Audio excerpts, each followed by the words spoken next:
Mohon maaf nih, gue tanya. Kalau lu bilang Alkitab udah direvisi, stitch video gue ini dan kasih buktinya di mana Alkitab direvisi sama pendeta-pendeta. Dan coba sebutkan ke gue pendeta mana aja dan namanya siapa dari sinode apa yang merevisi yang namanya Alkitab. Jangan lupa stitch video gue ini. Mas Donald, apakah benar bahwa di dalam Alkitab yang hari ini dipegang oleh orang-orang Kristen, benar ada ayat-ayat yang sudah dirubah? Sekali lagi ya, jadi pertanyaannya adalah, apakah benar bahwa ada ayat-ayat Alkitab yang saat ini dipegang oleh orang-orang Kristen? Ada ayat-ayat yang dirubah. Jadi Alkitab ini, apakah benar dalam Alkitabnya orang Kristen ada ayat-ayat yang sudah dirubah? Nah, saudara-saudariku, di dalam Injil Matius, Yesus berkata dalam Matius pasal 5 ayat 37, jika iya, katakanlah iya. Jika tidak, katakanlah tidak. Sebab apa yang lebih daripada itu berasal dari si jahat. Ya. Jadi saya adalah seorang pengikut Kristus. Guru saya adalah Yesus Kristus. Sisa hidup saya adalah milik Yesus Kristus sepenuhnya. Sehingga apa yang saya harus lakukan adalah harus seperti yang Yesus Kristus, guru saya, ajarkan kepada saya. Maka ketika ada orang tanya sesuatu kepada saya tidak bisa berbohong dan tidak boleh berbohong. Matius 5 ayat 37, perkataan Yesus sendiri. Jika iya, katakanlah iya.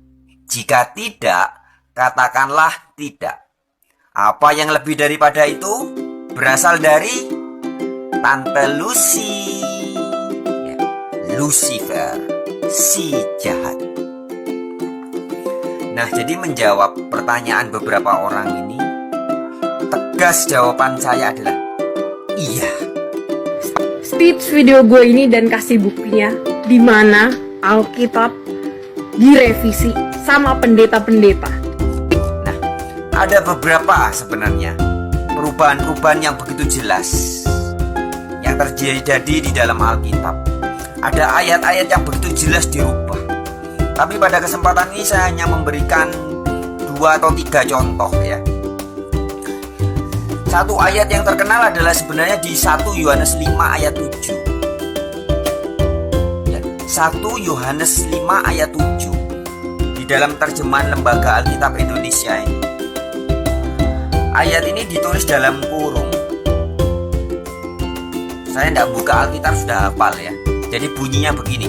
Di dalam kurung 1 Yohanes 5 ayat 7 ada, sebab ada 3 yang memberi kesaksian di dalam surga, Bapa, Firman, dan Roh Kudus, dan ketiganya adalah satu. Itu bunyi 1 Yohanes 5 ayat 7. Dan itu oleh Lembaga Alkitab Indonesia ditulis dalam kurung.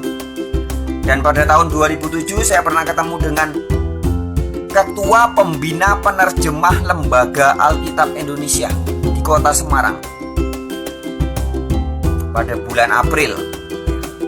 Nah, pada saat itu Ketua Pembina Penerjemah Lembaga Alkitab Indonesia itu yaitu Bapak Hortensius Florimon Mandaru dengan gelarnya SSL, ahli kitab suci lulusan Roma, bekerja di Lembaga Alkitab Indonesia di Departemen Penerjemahan.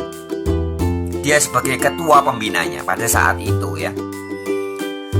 Nah, pada saat itu ketika ditanya oleh seorang wartawan dan beberapa orang, bagaimana dengan 1 Yohanes 5 ayat 7? Dengan tegas Bapak Hortensius Mandaru dari Lembaga Alkitab Indonesia mengatakan, itu memang adalah ayat sisipan.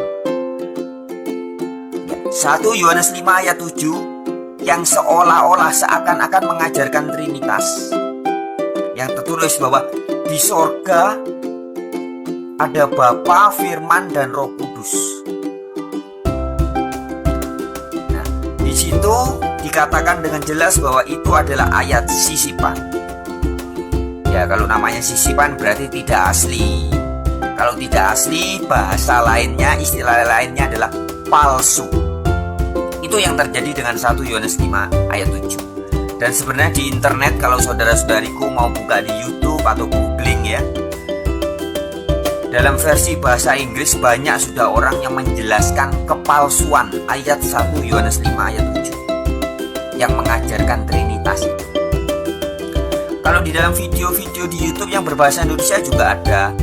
Saya pernah dengar ya, videonya Bambang Nursena, Bapak Bambang Nursena juga ketika ditanya tentang asli tidaknya ayat itu, Bambang Nursena berusaha menjelaskan berputar-putar hampir 1 jam ya, menjelaskan, tapi akhirnya pun Bambang Nursena mengakui bahwa itu memang ayat yang disisipkan.